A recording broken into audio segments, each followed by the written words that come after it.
दोस्तों नमस्कार। एक बार फिर से स्वागत है आपके अपने यूट्यूब चैनल देव जी के ट्रिक्स में। तो दोस्तों यहाँ पर डेली की सुबह 11 बजे आपके जीके की क्लास होती है, ज़बरदस्त क्लास होती है।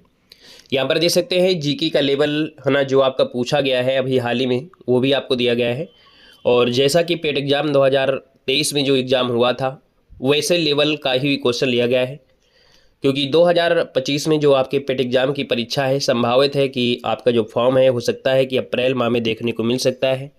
तो इसलिए पेट एग्ज़ाम की तैयारी करते रहिए, क्योंकि पेट एग्ज़ाम 2025 के माध्यम से ही लेखपाल की भर्ती आनी है और 2-3 आपकी बड़ी भर्तियां हैं जो आपके पेट के माध्यम से ही आएंगी, ठीक है ना। इसलिए आप लोग पेट एग्ज़ाम के हिसाब से भी तैयारी करते रहिएगा। बाकी अदर एग्ज़ाम आपके लगे हुए होंगे, आरओ एग्ज़ाम हो गया, असिस्टेंट एग्ज़ाम हो गया जूनियर का, और इसके बाद रेलवे के भी हो गए, है ना। हर प्रकार के यहाँ पर जो क्वेश्चन है वो आपको मिलेंगे। प्रैक्टिस सेट लगाइए, मॉडल पेपर लगाइए, मॉक टेस्ट लगाइए, आपको देखने को मिलेगा। अगर लेवल का अगर पेपर होता है तो आपको हमारी टेस्ट पेपर से ढेर सारे क्वेश्चन आपको देखने को मिल सकते हैं। इसलिए जीके को बेहतर बनाने के लिए आप डेली जुड़िए सुबह 11 बजे। बाकी अभी पेट एग्जाम की हम क्लास से आपको देंगे, है ना, उनको भी आप लोग देते हुए चलेंगे, है ना। चलिए, गुड मॉर्निंग, खुश रहिए, स्वस्थ सफल बनाएं। सभी को गुड मॉर्निंग। होली वगैरह तो हो ही गई है ना, तो अब थोड़ा सा पढ़ाई वगैरह कर लिया जाए, ठीक है। चलिए, सभी को नमस्ते, गुड मॉर्निंग, सभी को जय हिंद, राधे राधे, राधे राधे भाई, गुड मॉर्निंग, खुश रहिए, ईश्वर सफल बनाएं, गुड मॉर्निंग। चलिए, आवाज़ वगैरह कन्फर्म है ना, तो स्टार्ट किया जाए। तो चलिए स्टार्ट करते हैं। पहला क्वेश्चन आपसे कह रहा है कि भारत में पर्यावरण संरक्षण अधिनियम कब पारित किया गया था। चलिए जवाब देना है। यहाँ पर जो आपका आंसर है इनमें से राइट क्या हो सकता है, पहला क्वेश्चन आपसे कह रहा है। देखिए जवाब भी यहाँ पर आने शुरू हो गए हैं और काफी अच्छे क्वेश्चन भी आपके दिए गए हैं। यहाँ पर जैसा आपका लेवल पूछा जा रहा है वैसे क्वेश्चन भी है। भारत में पर्यावरण संरक्षण अधिनियम कब पारित किया गया। वन की बात करते हैं तो आपका आंसर आ रहा है 86, मतलब आपका जवाब बिल्कुल सही आया है 1986, जिसका ऑप्शन आ रहा है बिल्कुल राइट हो जाएगा। डेट पूछे तो आपको बताना है 23 मई। क्या बताना है कि 23 मई 1986 को संसद ने पारित किया था और ये 19 नवंबर 1986 को लागू हुआ था। याद रखिएगा, 1900 आपके 86 में ही था, लेकिन 19 नवंबर को ये लागू कर दिया गया था। पारित पूछे तो आपको बताना है सर 23 मई को ये आपका पारित किया गया, और जो आपका लागू किया गया था 19 नवंबर को लागू किया गया था। कौन से आर्टिकल के तहत, तो आप कहेंगे सर 253 आर्टिकल के तहत ये आपका यहाँ पर पारित किया गया था। आएगा क्वेश्चन नंबर आपका अगला दिया गया है, क्वेश्चन नंबर आपका दूसरा है और आपसे कह रहा है कि निम्न में से कौन सा एक कृत्रिम परितंत्र है। कौन सा एक कृत्रिम परितंत्र आपसे पूछा गया है। कृत्रिम परितंत्र की बात करते हैं तो आपसे दिया गया है, यहाँ पर देखो वन दिया गया है, आपसे समुद्र है और आपकी झील है और आपका बगीचा। अब आप बताइए, वन आपके देखो प्रकृति की देन है, प्रकृति की देन है। वन तो आपके देखो प्रकृति की देन है, समुद्र भी आपका प्रकृति है, झील है, लेकिन बगीचा जो आप लोग लगाते हैं, है ना, बगीचा लगाते हैं, अर्थात ये कृत्रिम आपका हो गया। तो ऑप्शन नंबर आपका डी यहाँ पर राइट हो जाएगा, डी नंबर। अगला क्वेश्चन आपके सामने और आपसे कह रहा है, क्वेश्चन नंबर आपका यहाँ पर दिया है 3, निम्नलिखित में से कौन सर्वाधिक ग्रीन हाउस इफेक्ट करती है। सर्वाधिक ग्रीन हाउस इफेक्ट करती है इनमें से आपका 3 नंबर में। तो आप कहेंगे सर सर्वाधिक ग्रीन हाउस गैस जो आपकी है वो कौन सी हो जाएगी, CO2, जिसको ऑप्शन आ रहा है बी नंबर, बिल्कुल सही हो जाएगा, है ना। अगला क्वेश्चन दिया गया है कि भारत के मुख्य भूमि का जो दक्षिणतम बिंदु है वो आपका कौन सा है। क्वेश्चन नंबर आपका 4 है और जो आपका दक्षिणतम बिंदु है वो आपका है कौन, तो आप कहेंगे सर कन्याकुमारी या इंदिरा पॉइंट। तो आप कहेंगे सर पूछा गया है दक्षिणतम बिंदु, है ना। मुख्य भूमिका दिया है, यही तो गड़बड़ है आपसे, यही गड़बड़ आपका हो गया, एक नंबर आपके यहाँ से चला गया। मुख्य भूमि दिया गया है, मुख्य भूमि का जो दक्षिणतम है वो कन्याकुमारी हो जाएगा। याद रखिए, पूछता भारत का दक्षिणतम बिंदु तो सीधा आप इंदिरा पॉइंट लगाते, लेकिन यहाँ पर दिया मुख्य भूमि का, इसका मतलब ये हुआ कि जैसे कि यहाँ पर आपका इस प्रकार से होता है तो इस वाले पॉइंट की बात कर रहा है, तो वे आप लोग यहाँ पर कन्याकुमारी लगाएंगे। लेकिन अगर ये मुख्य भूमि ना दिया होता तो फिर आप लोग यहाँ पर इंदिरा पॉइंट लगाते। उम्मीद है समझ में आ गया होगा, ठीक है ना। क्या गलती आपसे हो रही थी अब आपको समझ में आ गया होगा। आइएगा क्वेश्चन नंबर आपसे अगला है। गुड मॉर्निंग सभी को गुड मॉर्निंग। चलिए अगला क्वेश्चन आपके सामने और आपसे कह रहा है कि भारत में किस प्रकार के जो वन है वो सर्वाधिक भाग में पाए जाते हैं। भारत में किस प्रकार के वन सर्वाधिक भाग में पाया जाता है। तो याद रखिए, आपके यहाँ पर जो वन होते हैं वो आपके उष्णकटिबंधीय पर्णपाती, कैसे पर्णपाती वन होते हैं और कैसे तो उष्णकटिबंधीय होंगे। तो आपका जो आंसर है वो आपका बी यहाँ पर राइट हो जाएगा, याद रखिएगा। अगले क्वेश्चन कराते हैं। क्वेश्चन दिया गया है 6 नंबर आपसे है और निम्नलिखित कथनों में से आपको सही विकल्प आपको बताना है। 6 नंबर में सही विकल्प क्या है, तो कह रहे हैं हिमालय के पश्चिमी भाग की अपेक्षा पूर्वी भाग में अधिक विविधता पाई जाती है। क्या हिमालय के जो पश्चिमी भाग है इसकी अपेक्षा पूर्वी भाग, इसका मतलब जैसे आपका ये हिमालय है, ये इसका पश्चिमी भाग है और ये आपका पूर्वी भाग है। तो आप कहेंगे सर यहाँ पर देखा जाए तो जो आपकी विविधता है वो आपकी पूर्वी भाग में बिल्कुल सही है, पहला पॉइंट तो आपका सही है। हिमालय के प्लेन फर्स्ट आपका आंसर यहाँ पर राइट हो जाएगा। आएगा क्वेश्चन नंबर आपसे अगला पूछा गया है कि अरब सागर में गिरने वाली भारत की सबसे बड़ी प्रायद्वीपीय नदी कौन सी है? तो अरब सागर में गिरने वाली आपसे पूछा गया है। अरब सागर आपके कहाँ पर है? तो आप कहेंगे सर ये अरब सागर है। और यहाँ पर गिरने वाली अगर पूछा है तो भी आपका आंसर क्या होगा? तो आप कहेंगे सर ये नर्मदा नदी है। तो आपका आंसर क्या हो जाएगा? सी हो जाएगा, ना कि आपका गोदावरी। क्यों? क्योंकि आपसे पूछा गया अरब सागर में पूछा गया है। अगर आपकी बंगाल की खाड़ी में होता कि बंगाल की खाड़ी में गिरने वाली सबसे लंबी नदी जो आपकी है ना, तो फिर आपके यहाँ पर हो जाता कौन सा? आपका गोदावरी। लेकिन ये पूछा है अरब सागर में, तो ये आपकी जो नर्मदा नदी है वो गिरती, तो ऑप्शन आपका सी राइट हो जाएगा। क्लियर हुआ? अगला क्वेश्चन दिया गया है कि चाय की खेती के लिए निम्न से कौन सी मिट्टी सबसे उपयुक्त होती है? तो चाय की खेती के लिए हमने आपको बताया था कि सर यहाँ पर ऐसी जो मिट्टी होती है इसको हम बोलते हैं अम्लीय मिट्टी। अम्लीय मिट्टी होती है। और दोस्तों यहाँ पर अगर हम बात करते हैं कि ये जो मिट्टी की प्रकार होती है, और मिट्टी के प्रकार में जो आपको होती है लैटेराइट मिट्टी, कौन सी? तो आपकी लैटेराइट मिट्टी ही है। लैटेराइट मिट्टी में जो अम्लीयता भी आपकी होती है, तो दोस्तों आपका आंसर यहाँ पर ये हो जाएगा अम्लीय हो जाएगा। अगला क्वेश्चन दिया गया है मानसून निवर्तन होता है। मानसून निवर्तन, निवर्तन का मतलब ये होता है कि जब मानसून है ना उत्तर पश्चिम भारत में से बंगाल की खाड़ी, क्या बोलेंगे? उत्तर पश्चिम। यहाँ पर देखा जाए तो आप कहेंगे सर उत्तर पश्चिम क्या है? तो ये उत्तर है और ये आपका पश्चिम है, तो इसके बीच वाला लौटता हुआ मानसून। और लौटता हुआ मानसून है ना जो आपका है, तो उत्तर पश्चिम से यहाँ पर आता है और बंगाल की खाड़ी में ऐसे होता है। तो आप कहेंगे सर इसका आंसर डी यहाँ पर राइट हो जाएगा, याद रखिएगा। ठीक है ना? निवर्तन मतलब होता है लौटता हुआ, या उससे याद रखिएगा। ठीक है, यहाँ वेरी फाइन। अगला क्वेश्चन आपसे दिया गया है और आपसे कह रहा है, चलिए कौन सा भाई पढ़े हो है? कौन सा सी है? चलो अगले क्वेश्चन का आते हैं। क्वेश्चन नंबर आपका 10 दिया गया है और आपसे कह रहा है वेनेजुएला की राजधानी कहाँ है? किस क्वेश्चन की बात कर भाई? क्वेश्चन नंबर भी डाला करो ना, कौन सी क्वेश्चन की बात करने लगते हो कि किताब में पढ़ा है, कहाँ पर पढ़ा है? बोलोगे तभी तो हमारे समझ में आएगा कि कहाँ आप लोग कंफ्यूज हो रहे हैं, कहाँ नहीं हो रहे हैं। चाय की खेती के लिए कौन सी मिट्टी सबसे उपयुक्त होती है? इस वाली बात क्या कर रहे हैं क्या भाई? इसकी बात कर रहे हैं क्या? लैटेराइट मिट्टी होती है, गहरी होती है, उपजाऊ होती है, निकासी होती है, कार्बनिक पदार्थों की मात्रा होती है, ह्यूमस भी होती है, सब कुछ तो उसमें आपको मिल जाएगा। इसमें अम्लीता वाले में ह्यूमस भी मिल जाएगा। यहाँ पर देखो अगला क्वेश्चन आपसे कह रहा है कि सर वेनेजुएला की राजधानी कहाँ है? और वेनेजुएला की राजधानी पूछे तो आपको बताना है सर ये आपका हो जाएगा कौन सा? काराकस, पहला ऑप्शन हो जाएगा। तो आप कहेंगे सर इसमें आंसर आपका हो जाएगा काराकस, इसका आंसर आपका राइट हो जाएगा। यहाँ पर मिस्र की कायरा होती है। अगला क्वेश्चन नंबर आपका 11 है और आपसे कह रहा है कौन सा सुमेलित आपका यहाँ पर आपका नहीं है। 11 की अगर हम बात कर लेते हैं तो पहले को ऑप्शन देना है। आपसे कह रहा है सर चक्रवात आपके देखिए भारत में चक्रवात आते हैं, चीन में आपके टाइफून आपके आते हैं, और ऑस्ट्रेलिया में विली विली होता है। और अगर हम बात करते हैं अमेरिका में दिया है बागियो। ये बताइए बागियो जो आपका है तूफान कहाँ पर आता है? ये अमेरिका में आपका नहीं आता है, याद रखिए अमेरिका में आपका ये नहीं आता है, इसलिए ऑप्शन नंबर आपका डी यहाँ पर आपका गलत दिया गया है। क्वेश्चन नंबर आपका अगला दिया गया 12 आपसे कह रहा है कि कोरल रीफ या प्रवाल भित्ति मुख्यतः कहाँ पर पाई जाती है? ये जो कोरल रीफ है या जो प्रवाल भित्ति है वो आपकी कहाँ पर मिलती है? तो ये मिलती है आपके देखो विषुवत रेखा के पास नहीं होगा, है ना, ये मिलेगी कर्क और मकर रेखा के बीच। आपको याद होगा जैसे कि आपका ये भारत है और यहाँ पर देखा जाए तो आपके जो कर्क रेखा यहाँ से जाती है, ऑस्ट्रेलिया से लगभग आपकी मकर रेखा जाती है, तो ऑस्ट्रेलिया में भी कोरल द्वीप मिलती है, और यहाँ पर आप देखा जाए तो यहाँ पर केरल में भी आपको मिलती है। तो ये आपकी कर्क रेखा है और ये आपकी मकर रेखा है, तो इन दोनों के बीच में होगा कि नहीं होगा? तो सिंपल सी बात है, कहेंगे सर कर्क रेखा और मकर रेखा के बीच है जो कोरल द्वीप है या प्रवाल भित्ति आपकी पाई जाती है। ऑप्शन आपका सी। बेस्ट क्वेश्चन था और अच्छा क्वेश्चन था, जबरदस्त क्वेश्चन है, ठीक है ना। यहाँ पर अगला क्वेश्चन दिया गया है और आपसे कह रहा है कि स्वर्ण सिंह समिति का संबंध किससे? स्वर्ण सिंह समिति है और इसका जो संबंध है आपके है किससे? तो आप कहेंगे सर इसका संबंध देखा जाए तो आपके जो मूल कर्तव्य रहे, है ना, याद रखिए मूल कर्तव्य जिसका ऑप्शन आ रहा है बिल्कुल सही हो जाएगा, मूल कर्तव्य से जुड़ा हुआ है। अगला क्वेश्चन नंबर आपका दिया है 14 और आपसे कह रहा है न्यायोचित एवं मानवीय कार्य दशाओं तथा मातृत्व सहायता के लिए उपबंध संविधान के किस अनुच्छेद में किया गया है? सेशन को लाइक भी जरूर कर दीजिएगा, है ना, आप लोगों की डिमांड में ऐसी क्लास चल रही है ना, तो भैया आप लोग सेशन को जरूर लाइक शेयर करते चलिएगा, ठीक है, ताकि दिक्कत ना हो। हमने कहा स्टार्टिंग में आपको समस्या लग रही होगी, है ना, कि कहाँ हिंदी में फटाफट आंसर दे रहे थे और जीके में, जब जीके भी इसी प्रकार से पढ़ने लगोगे ना और डेली पढ़ने लगोगे तो आपको ये भी अच्छी लगने लगेगी। तो आपको भी आप पूरा सपोर्ट करते रहिएगा, सेशन को लाइक शेयर करते रहिएगा, ऑफलाइन देख रहे हैं तो ऑफलाइन भी। यहाँ पर देखिए 14 नंबर है, जवाब आ गया है दोस्तों, याद रखिए अनुच्छेद आपका 42 कौन है? ये भारतीय संविधान का जो अनुच्छेद 42 आ रहा है जिसका जवाब बिल्कुल सही आ गया है, लगभग सभी का सही है, ऑप्शन सी बनेगा। कुछ लोगों ने जवाब गलत दिया था। यहाँ पर देखिए क्वेश्चन नंबर आपका दिया गया है आपसे 15 नंबर में, कह रहा है कि भारत के नियंत्रक महालेखा परीक्षक के संबंध में निम्न कथनों पर से आपको विचार करना है। हम 15 की बात करते हैं तो इनके कार्यकाल 6 वर्ष या 62 वर्ष जो भी पहले हो, है ना, ये आपका हो जाता है, या राष्ट्रपति के प्रसाद पर्यंत अपने पद पर बना रह सकता है। इसके वेतन और अन्य जो सेवा शर्तें होती राष्ट्रपति द्वारा निर्धारित होती हैं। उपयुक्त में से कौन सा कथन आपका गलत दिया गया है। अब आप बताइएगा क्या इनमें सभी चीजें आपकी गलत हैं या आपकी कुछ आपका नहीं है। बड़ा अच्छा क्वेश्चन है, 15 नंबर आपसे देना है। यहाँ पर जो आंसर आपका दिया है वो आपका होगा क्या, तो आप कहेंगे सर यहाँ पर देखो राष्ट्रपति के प्रसाद पर्यंत दिया गया है।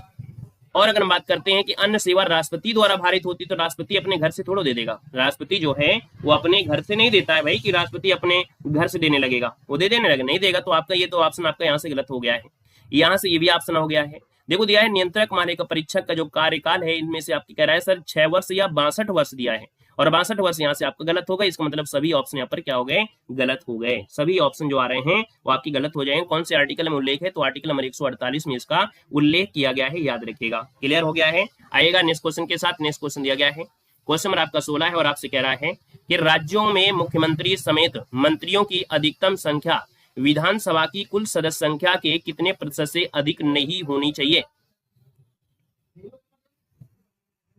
चलिए यहां पर देना, इसका आंसर आपका राइट क्या हो जाएगा। हाँ भाई, यहाँ पर जो आपका 16 नंबर है और 16 की अगर बात कर लेते हैं तो आपका आंसर इनमें से है क्या, तो आपकी ऑप्शन नंबर आपका सी, यहाँ पर 15% हो जाएगा। क्या हो जाएगा, 15% जिसको ऑप्शन आ रहा है बिल्कुल सही हो जाएगा। 15% से अधिक नहीं होना चाहिए। नेक्स्ट क्वेश्चन आपके सामने है 17 नंबर और आपसे कह रहा है रिट जारी करना उच्चतम न्यायालय के किस क्षेत्राधिकार में आता है। जो रिट जारी करता है ये उच्चतम न्यायालय के किस क्षेत्राधिकार में आता है। 17 नंबर है। याद रखिए जो आपका न्यायाधीश क्षेत्राधिकार होता है, कौन होता है, यहाँ पर जो न्यायाधीश आपका क्षेत्राधिकार होता है। तो यहाँ पर जो आपका आंसर है वो राइट क्या हो जाएगा, तो यहाँ पर आपका आंसर बी यहाँ पर राइट हो जाएगा। बी नंबर इसका राइट हो जाएगा कि जो रिट जारी करना होता है वो आपकी किस्में, तो न्यायाधीश क्षेत्राधिकार ऑप्शन नंबर आपका बी यहाँ पर राइट हो जाएगा, याद रखिएगा। ठीक है ना। अगर हम बात करते हैं प्रवर्तन के लिए, अगर प्रवर्तन शब्द आपका दिया होता कि सर यहाँ पर प्रवर्तन जो आपका होता है वो मूल अधिकार क्षेत्र में देता है, जो आपका होता है व्यापक मूल अधिकार क्षेत्र में देता है। अगर प्रवर्तन होता है जो आर्टिकल नंबर आपका 32 होता है। यहाँ पर अगला क्वेश्चन दिया गया है, क्वेश्चन नंबर आपका 18 है और आपसे कह रहा है कि दल बदल अधिनियम संबंधित संशोधन कब पारित किया गया था।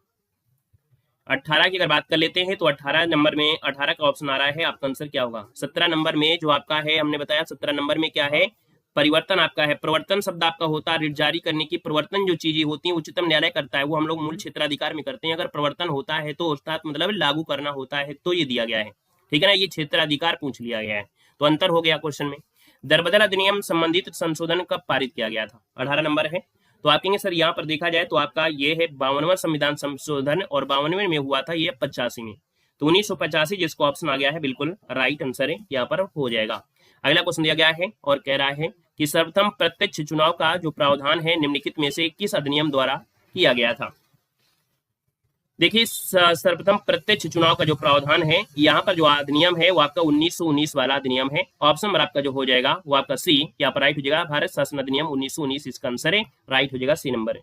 अगला क्वेश्चन यहाँ पर दिया गया है और क्वेश्चन नंबर आपका 20 है और आपसे कह रहा है कि प्रधानमंत्री का राष्ट्रपति को सूचनाएं प्रदान करने संबंधित कर्तव्यों का उल्लेख किसमें है। दोस्तों यहाँ पर देखा जाए तो आपका जो आंसर है यहाँ पर आपका होगा क्या, तो अनुच्छेद 78 आपने पढ़ा होगा कि अनुच्छेद जो 78 है इसमें प्रधानमंत्री के जो कर्तव्य हैं उनके जिक्र को उल्लेख किया गया है, जिसमें राष्ट्रपति को सूचनाएं देना इसमें शामिल होता है। तो इसका जो आपका आंसर है वो आपका बनेगा डी नंबर है, यहाँ पर राइट हो जाएगा। अगला क्वेश्चन नंबर आपका दिया है 21 और 21 आपसे कह रहा है कि निम्नलिखित में से कौन सा देश है जो प्रातः काल शांति की भूमि के नाम से जाना जाता है। यहाँ पर देखा जाए तो शांति के नाम से जानते हैं वो आपकी दक्षिण कोरिया को जानते हैं। यहाँ पर जो आंसर है वो आपका बी हो जाएगा, दक्षिण कोरिया को सुबह की शांति की भूमि के नाम से जाना जाता है। अपनी खूबसूरती के लिए, बहुत ही शांत वातावरण के लिए जाना जाता है। यहाँ पर आंसर आपका बी हो जाएगा। और यहाँ पर अगला क्वेश्चन आपसे दिया गया है आपका 22 और आपसे कह रहा है कि विश्व जल संरक्षण दिवस मनाया जाता है। विश्व जल संरक्षण दिवस मनाते हैं 22 मार्च को मनाते हैं, ऑप्शन नंबर आपका बी राइट हो जाएगा। 22 मार्च हर साल 22 मार्च को मनाया जाता है। यह दिन पानी की बर्बादी को रोकने के लिए आपका होता है, उसको महत्व को समझाने के लिए होता है। ऑप्शन नंबर आपका बनेगा बी नंबर। यहाँ पर 11 जुलाई को जनसंख्या दिवस मनाते हैं, इसको भी याद रखना है, और 5 जून को पर्यावरण दिवस मनाते हैं। यहाँ पर आगे बढ़ते हैं, क्वेश्चन नंबर आपका 23 है और आपसे कह रहा है कि स्वदेशी और बहिष्कार आंदोलन का जो अनुमोदन है कांग्रेस के किस अधिवेशन में यहाँ पर हुआ था। यहाँ पर आपका 23 क्या है ना। देखो हमने कहा है कि गलतियां आपसे स्वाभाविक हैं, क्योंकि आप लोग हमेशा जो जीके पढ़ते रहे हैं, हमेशा से आपने पढ़ा नहीं है ना, लेकिन हिंदी को आप पढ़ते रहे, तो इसमें स्वाभाविक ही गलतियां होंगी।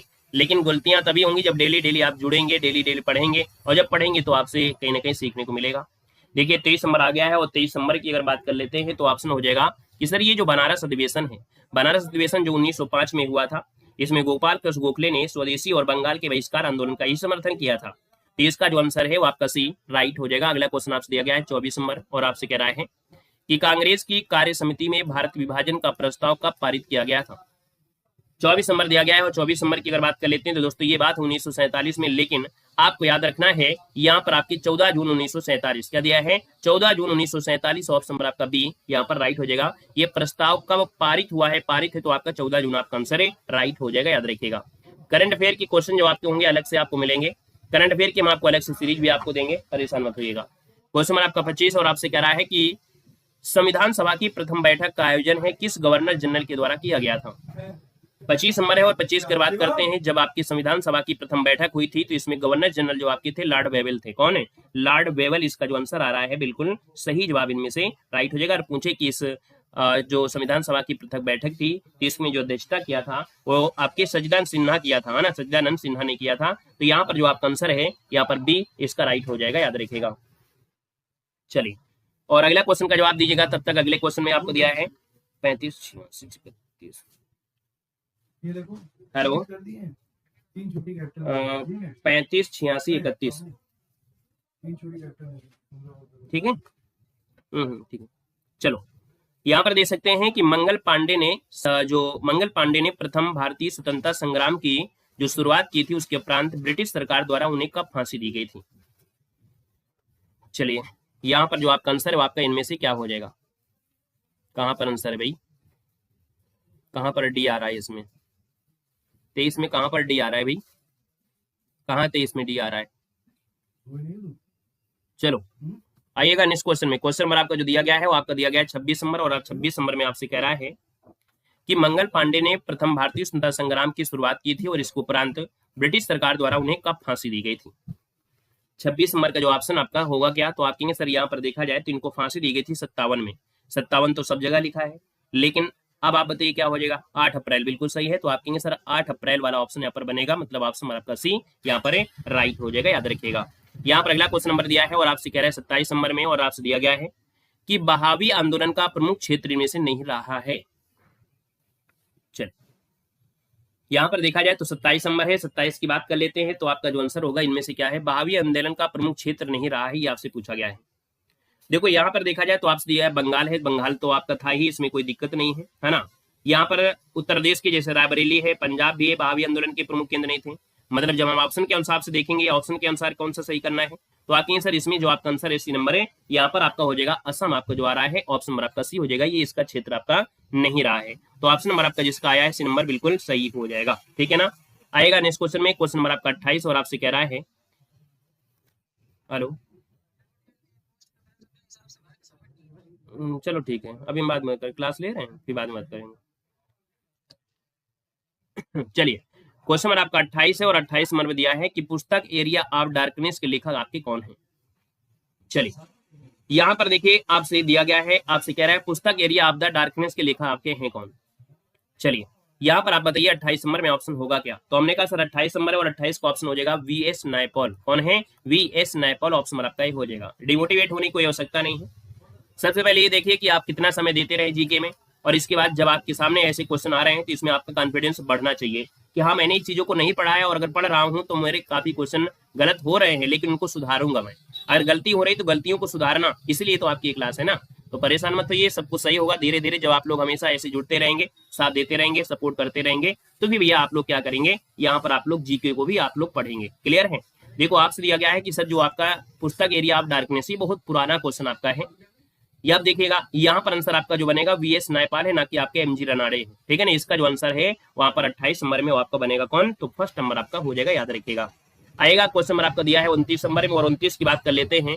तो इस क्वेश्चन को हम थोड़ा सा छोटा कर दे, और थोड़ा सा अगर छोटा कर ले,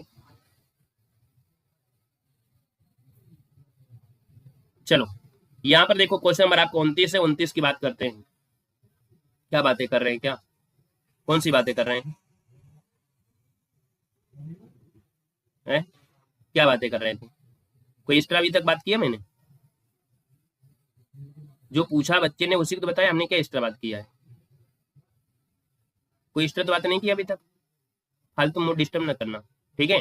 एक तो गलत जवाब दोगे, इसके बाद फिर से ऊपर बोलोगे पहले बातें कर लो। आप क्या बातें कर लिया, कितनी देर बातें कर लिया था? जानते नहीं हो, हम ब्लॉक कर देते हैं। फालतू में अगर डिस्टर्ब करोगे तो हम सीधा ब्लॉक करते हैं। फिर क्लास में चाहे एक बच्चा रहे चाहे 2 बच्चे रहे, तो फालतू की बातें करने की जरूरत नहीं है, ठीक है ना। हम स्टडी से रिलेटेड बातें कर रहे हैं, कोई एक्स्ट्रा बातें नहीं कर रहे थे, ठीक है। चलो, सूची फर्स्ट दिया है, सूची सेकंड दिया गया है। आपको बताना है कि जो आपसे संधियां कुछ आपकी हुई थी, इन संधियों में देखा जाए तो आपकी सूरत की संधि है, और सूरत की संधि हुई थी कब? आपके 75 में हुई थी। मतलब यहाँ पर हम लोग यहाँ पर मिलान कर देते हैं। पूना की जो संधि है, पूना की संधि आपकी कब हुई थी? तो आपके सर ये 17 में हुई थी, मतलब 1817 में हुई थी। फिर आपसे पुरंदर की संधि है, पुरंदर की संधि अगर बात कर लेते हैं, पुरंदर की संधि कब हुई थी ये बताइएगा? तो आपकी 65 में हुई थी, 1665 हो जाएगा। इसके बाद यहाँ पर दिया है देवगांव की संधि, आपकी 1800, आपका 3 हो जाएगा। मतलब देखा जाए तो आपका जो आंसर है यहाँ पर आपका सी, यहाँ पर राइट हो जाएगा। दोस्तों याद रखिएगा, क्लियर है। यहाँ पर आगे बढ़िएगा, क्वेश्चन दिया गया है और आपसे कह रहा है, क्वेश्चन नंबर आपका 30 दिया गया है कि निम्नलिखित में से किस ग्रंथ में गुप्त काल के बारे में जानकारी मिलती है। एक क्वेश्चन हमने आपको पढ़ाया है, गुप्त जब सम्राट पढ़ाया था तब आपको मिला भी था। तो आप कहेंगे सर 30 नंबर है और 30 की बात कर लेते हैं। तो दोस्तों याद रखिएगा कि जो आपका दिया गया है मृच्छकटिकम, मृच्छकटिकम में याद रखिए, मृच्छकटिकम में जो आपका है वो आपकी गुप्त काल के बारे में जानकारी मिलती है। ऑप्शन नंबर आपका फर्स्ट है, यहाँ पर राइट हो जाएगा। नेक्स्ट क्वेश्चन आपसे दिया गया है और आपसे कह रहा है यहाँ पर आपके 31 कि कलिंग शासक थे खारवेल किस राज्य का किस धर्म का अनुयायी था।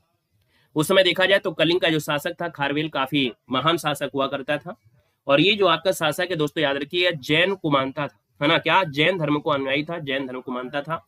महामेघवाहन वंश के तीसरे और सबसे महान राजा हुआ करते थे, चेदी राजवंश भी कहा जाता था। इस वंश को दोस्तों आपका जो कलिंग में खारवेल थे, तो भैया याद रखिएगा ये जो वंश था इसको चेदी राजवंश भी कहा जाता था। यहाँ पर अगला क्वेश्चन दिया गया है और आपसे 32 नंबर है और आपसे कह रहा है कि भीतरी स्तंभ अभिलेख किस शासक किससे संबंधित है। जो भीतरी स्तंभ अभिलेख है वो किस शासक से जुड़ा है। यहाँ पर अगर हम बात कर लेते हैं 32 नंबर में, तो ये जुड़ा है आपकी स्कंदगुप्त से, है ना। स्कंदगुप्त से जुड़ा हुआ है। अभिलेख उत्तर प्रदेश के गाजीपुर के जो आपका सैदपुर तहसील है उसके भीतरी गांव में आपका है, लाल पत्थर की स्तंभ से बना हुआ है। तो ऑप्शन आपका बी राइट हो जाएगा। क्वेश्चन नंबर आपका 33 है कि दक्षिण भारत में स्थित कैलाश नाथ मंदिर किस शासकों के द्वारा निर्मित किया गया था। याद रखिएगा जो आपका दक्षिण भारत में कैलाश मंदिर है वो किन शासकों के द्वारा निर्मित किया गया था।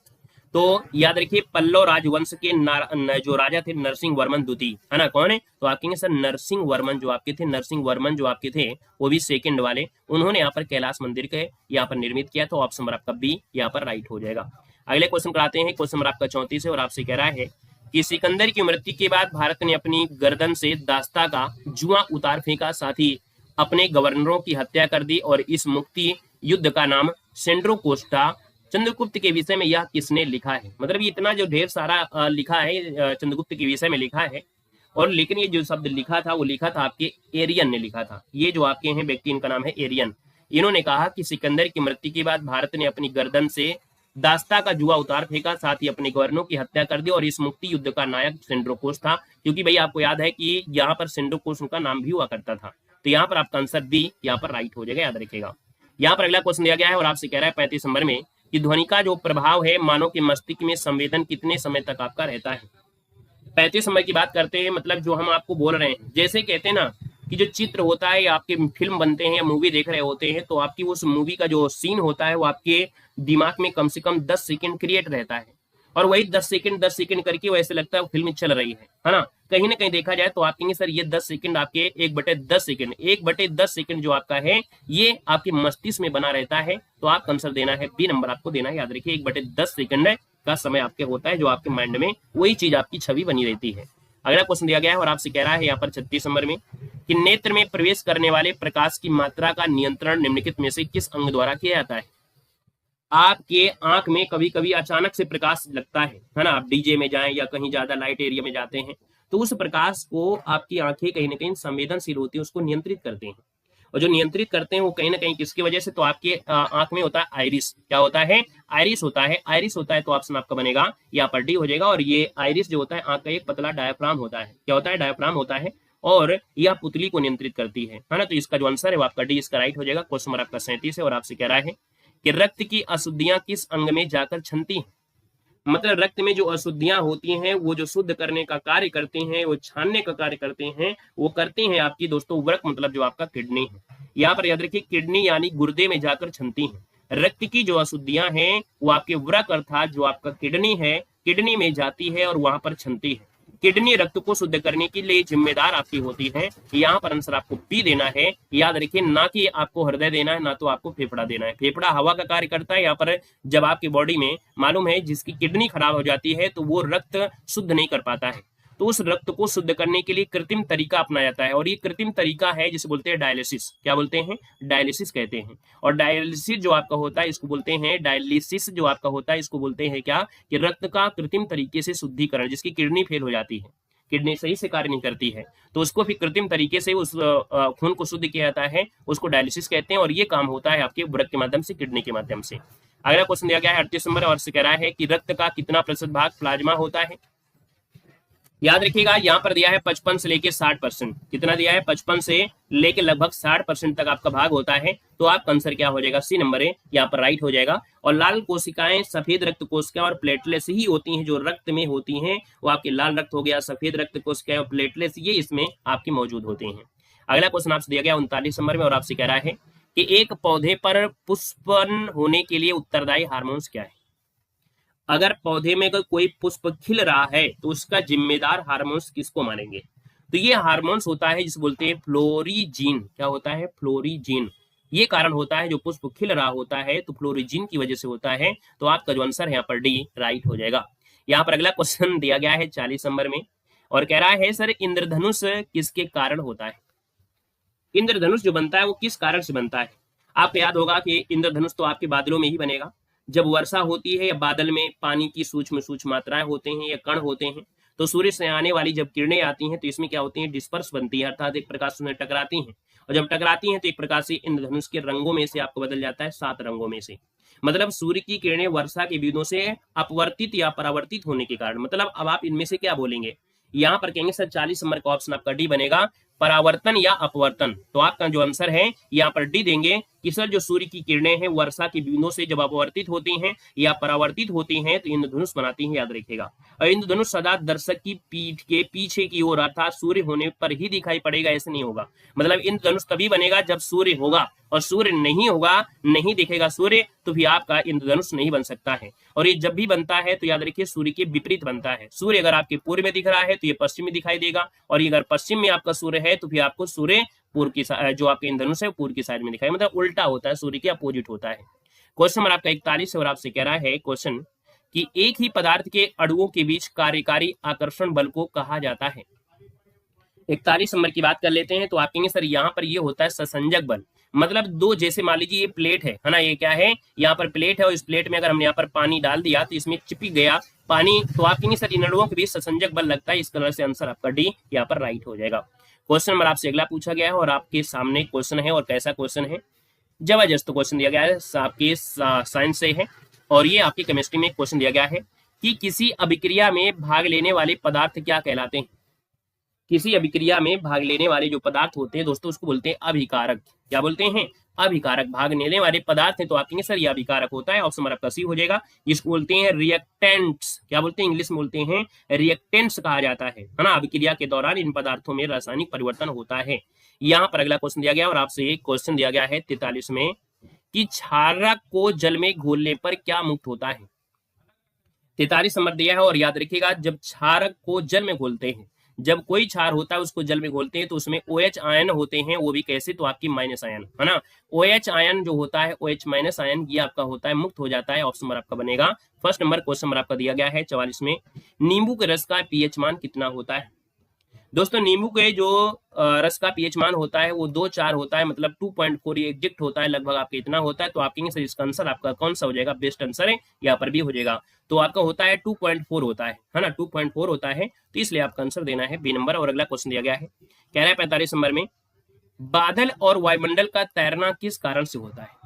आपको बादल तैरते हुए दिखाई देंगे, वायुमंडल तैरता हुआ दिखाई देगा, इसका रीजन जो होता है वो किस कारण से होता है। तो आप कहेंगे सर तैरेगा तभी जब उसका घनत्व हवा से कम होगा।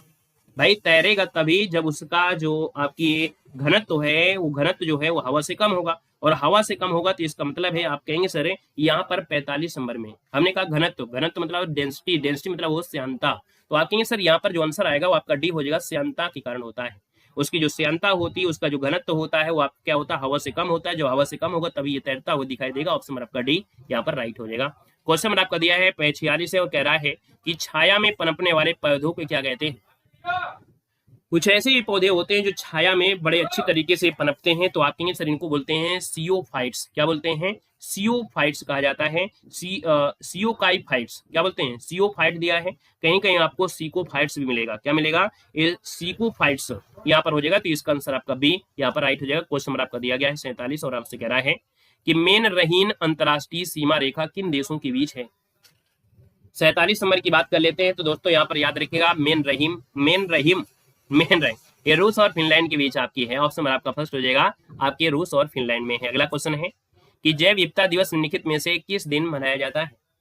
जैव विविधता जो आपकी है दोस्तों याद रखिएगा यह 22 मई को मनाते हैं हमेशा। क्वेश्चन बिल्कुल पॉपुलर क्वेश्चन है, हर साल 22 मई को मनाया जाता है अंतर्राष्ट्रीय जैव विविधता दिवस। ऑप्शन नंबर आपका सी राइट हो जाएगा। और क्वेश्चन नंबर आपका 49 से कह रहा है कि राष्ट्रीय खाद्य सुरक्षा मिशन की शुरुआत किस वर्ष की गई थी।